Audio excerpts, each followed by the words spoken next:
ছেলে আমি এই যে সবার দেখেছি, আমার ছেলের বয়স 17। আমার স্বামী ওই দিন খুব খুশি হয়েছে, হাসিনা পদত্যাগ করছে। ওই দিন খুশি হয়ে ঘর থেকে বেরোচ্ছে আনন্দ করার জন্য, কিন্তু ওই আনন্দ যে আমার ছেলের কাল হয়ে গেল, আমার ছেলেও বুঝতে পারে না, আমরাও বুঝতে পারিনি। ওখানে আদালত থানার সামনে পুলিশের গুলিতে মারা যায়, আমরা কেউই জানি না।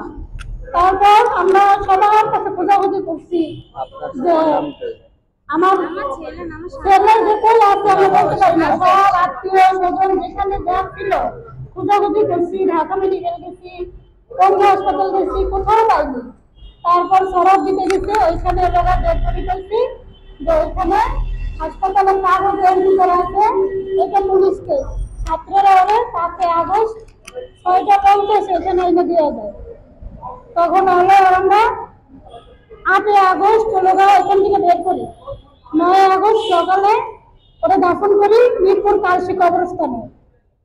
তো আমার একটা দাবি, আমাদের সবারই দাবি, এই যে আমার ছেলে কোনো অসুস্থ ছিল না, কোনো রাজনীতি করতো না, কোনো দল করতো না, ও সাধারণ একটা ছেলে ছিল, কর্ম করা করতো।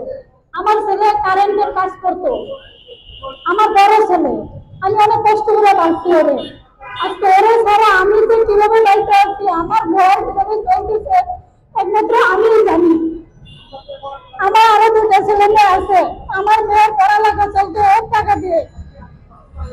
আজকে আমার মেয়ের মাদ্রাসা পড়াশোনার কষ্ট হচ্ছে, আমার মেয়েটা মাদ্রাসা পড়াশোনা করে, আমি ঘর ভাড়া দিতে ওর টাকা দিয়ে।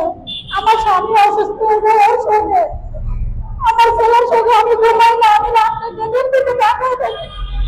আমার স্বামী মনে হচ্ছে আল্লাহ আমার মনে করলাম আমি আইছি টাকা থাকি, আমি অসুস্থ হয়ে গেছিলাম। তারপরে আমার ডাক্তার দেখাচ্ছি, ডাক্তার বলছে আমি ঘুমের ওষুধ ঘুমার আমার ছেলের জন্য আমি এখনো তো জানতে পারি না। আমার আরেকটা ছেলে ভাইয়ের জন্য লোকের সঙ্গে রাত্রে ঘুমায় না, পয়সা থাকে সেইখানে মানে আমার ভাই ঘুমাইতো, আমার ভাই এখন আসবো। আমরা রাত্রে অনেক রাত জানলা থাকতাম না, এখন থাকি। আমার স্বামীর অবস্থা থাকি, আমার মনের মধ্যে একটু সোহাগ, আমি সোহার কোনো ভাষা দিতে পারতেছি না।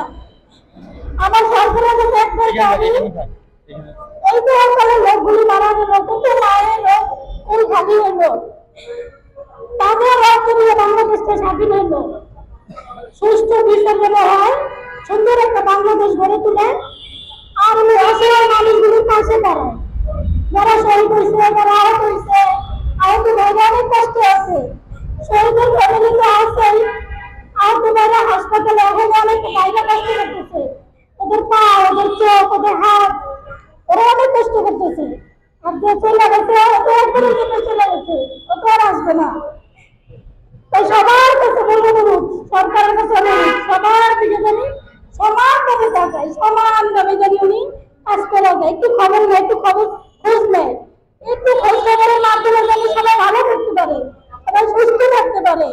এইটাই কামনা আমাদের সবার, এইটাই আমাদের সবার কামনা।